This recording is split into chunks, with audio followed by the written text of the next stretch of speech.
Crisis అనేటువంటిది ఎప్పుడొస్తుందో తెలీదు. వచ్చినప్పుడు ప్రపంచం ఎలా రియాక్ట్ అవుతుంది, మనం ప్రపంచం అంతా అద్భుతమైనటువంటి నాలెడ్జ్‌తో ఉన్నామనుకుంటాం. కానీ ఒక ప్రకృతి తెచ్చే వైపరీత్యం సందర్భంలో మనం ఎదుర్కోగలమా అనేటువంటిది ఎవరూ చెప్పలేరంటూ అప్పట్లో బిల్ గేట్స్ చేసినటువంటి ఉపన్యాసం సుమారు 5 ఏళ్ల క్రితం అనుకుంటా. అది ప్రస్తుతం వైరల్ అవుతుంది. ఒక్కసారి విందాం.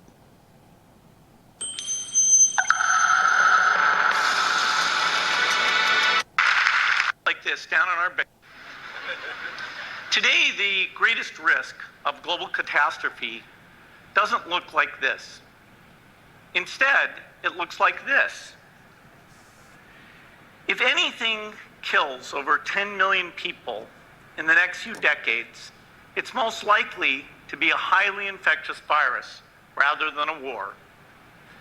Not missiles, but microbes. Now, part of the reason for this is that we've invested a huge amount in nuclear deterrence, but we've actually invested very little in a system to stop an epidemic. We're not ready for the next epidemic. Let's look at Ebola. I'm sure all of you read about it in the newspaper. Lots of tough challenges. I followed it carefully through the case analysis tools we use to track polio eradication. And as you look at what went on, the problem wasn't that there was a system that didn't work well enough. The problem was that we didn't have a system at all. In fact, there are some pretty obvious key missing pieces. We didn't have a group of epidemiologists ready to go who would have gone, seen what the disease was, see how far it had spread. The case reports came in on paper. It was very delayed before they were put online, and they were extremely inaccurate. We didn't have a medical team ready to go. We didn't have a way of preparing people. Now, Médecins Sans Frontières did a great job orchestrating volunteers, but even so, we were far slower than we should have been getting the thousands of workers into these countries.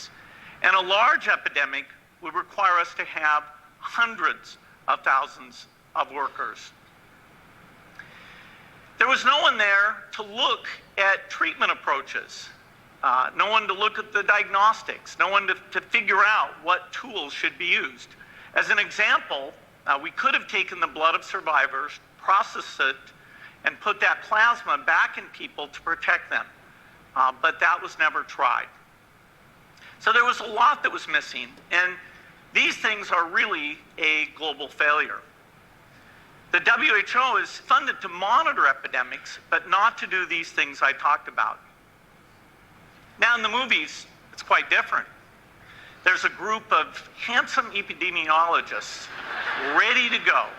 They move in, they save the day, but that's just pure Hollywood.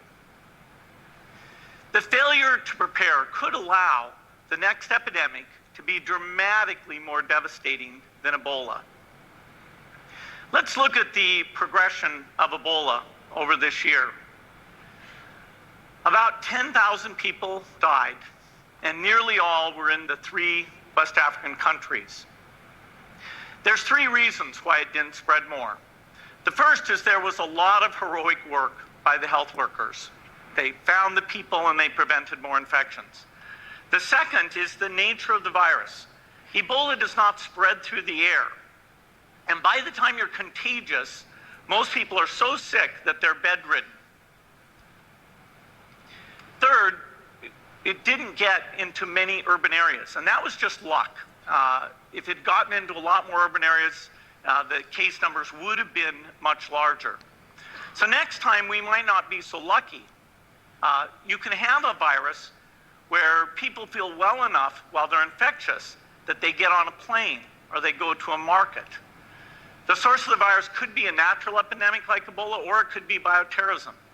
And so there are things that would literally make things 1,000 times worse.